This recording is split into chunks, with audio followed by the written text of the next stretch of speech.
Halo teman-teman, di video ini saya mau jelasin tentang dasar-dasar perilaku individu.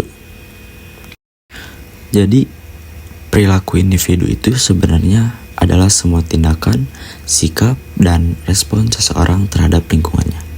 Singkatnya, gimana cara berpikir, bersikap, dan bertindak dalam kehidupan sehari-hari, baik di kampus, organisasi, maupun tempat kerja.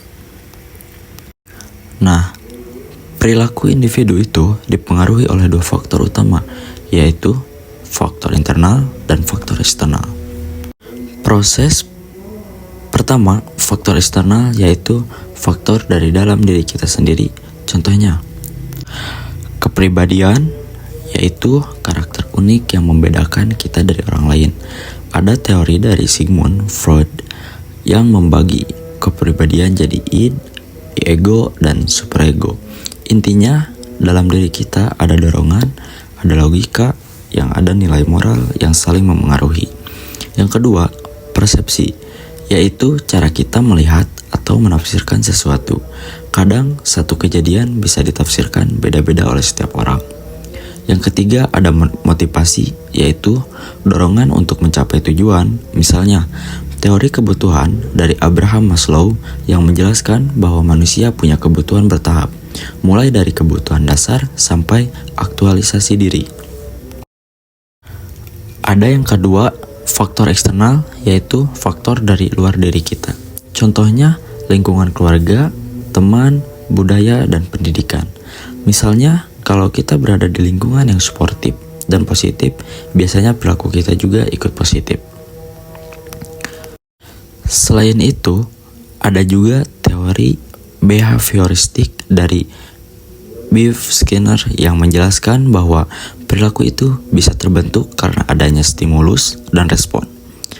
Kalau suatu tindakan diberi reward atau penghargaan, kemungkinan besar tindakan itu akan diulang lagi. Selanjutnya, kita bahas lebih dalam tentang faktor eksternal, yaitu faktor dari luar diri individu yang memengaruhi perilaku seseorang. Pertama adalah lingkungan keluarga. Keluarga merupakan tempat pertama seseorang belajar tentang nilai, norma, dan kebiasaan.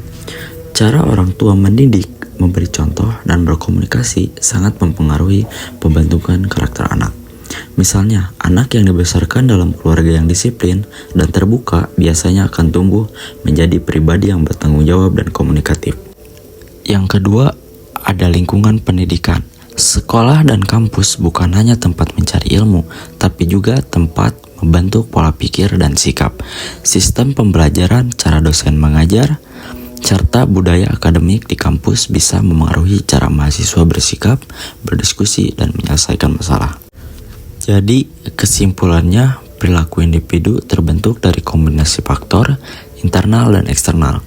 Dengan memahami hal ini, kita bisa lebih mengenal diri sendiri, mengontrol sikap, serta lebih memahami orang lain dalam kehidupan sehari-hari maupun dalam organisasi. Memahami dasar-dasar perilaku individu itu penting, terutama bagi kita sebagai mahasiswa. Dengan memahami faktor-faktor tersebut, kita lebih sadar dalam mengontrol sikap, mengambil keputusan yang lebih bijak, serta lebih memahami perbedaan karakter orang lain. Pada akhirnya, pemahaman tentang perilaku individu membantu kita menjadi pribadi yang lebih dewasa, profesional, dan siap menghadapi dunia kerja maupun kehidupan bermasyarakat. Demikian penjelasan dari saya mengenai dasar-dasar perilaku individu. Semoga materi ini bisa membantu kita untuk lebih memahami diri sendiri dan orang lain, terutama dalam lingkungan, kampus, maupun organisasi. Terima kasih atas perhatiannya.